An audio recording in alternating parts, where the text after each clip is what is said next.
Next question asks by Nawaz Sharif from Calcutta. Which is the most difficult question posed to you so far in your life? This is the question. This question, which is the most difficult question posed to you so far in life, is the most difficult question in my life. Yes, there have been difficult questions. I can narrate many.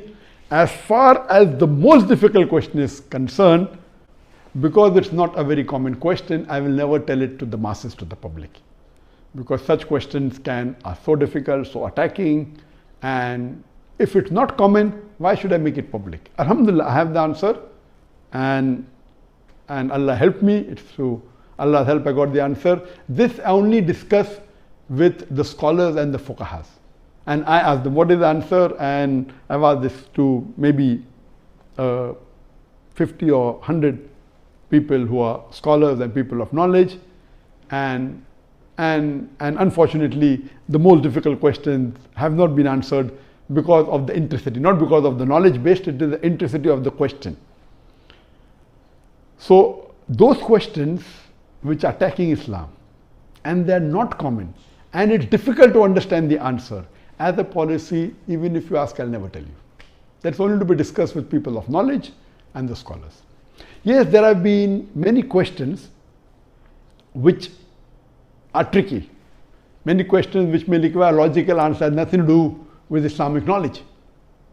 And there are many. I'll just give one example to you. I don't say it's the most difficult, but it was a tricky question. And I remember, I think it was in the year 2014 or somewhere close to that in Dubai. After my lecture in Dubai, there were about 15,000-20,000 people in the audience. There's a lady who's a non-Muslim who asked me a question. And she said, Dr. ذاكر, you often give the example of why a Muslim lady should do hijab, and you ask the question that if two twin sisters who are equally beautiful, one of them is wearing the Islamic hijab, complete body covered, except the face and the hands up to the wrist, and the other twin sister, she is wearing the Western clothes with mini skirts and a low neck, and if both of them are walking down the streets of Dubai, and if there is a hooligan, if there is a ruffian who's waiting to tease a girl, which girl will he tease? And you ask this question. And yes, I have given this example and I've asked this question since the early 90s when I gave the talk of women's rights in Islam the first time in 1993. Since this time I'm asking a question. And I've asked this question in public forum that which girl will you tease? And always the answer has been, but natural, the girl wearing the Western clothes in mini skirt or low neck because she's attracting. And for 20 years, the answer has been same. Now this lady comes up and she repeats the question, but she says that according to me, the girl wearing the Islamic hijab would be teased. I said, why?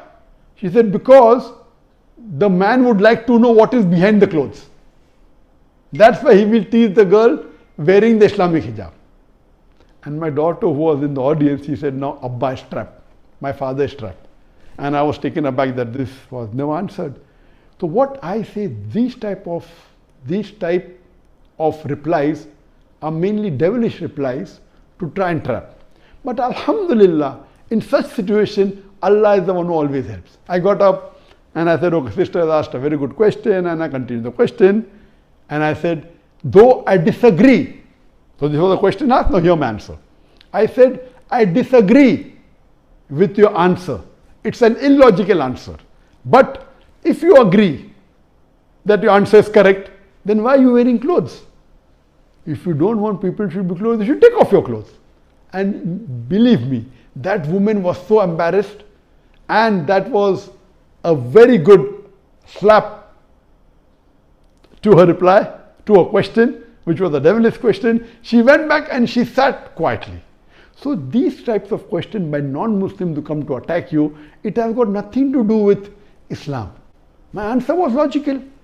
But what I told, okay, I disagree with your answer, but if you agree with your answer, why are you wearing clothes? And she was wearing clothes. I said, why are you wearing clothes? And so these type of questions, the answer should be with hikmah. Udu ila sabili rabbika bil hikmah wal mu'azit al hasna wajad millati ahsan. Invite all to the way of thy Lord with wisdom and beautiful preaching, and argue with them in the ways that are best and most gracious. So such type of questions are many. Inshallah, if you see my videos and see my question answer session, you will find many of such questions.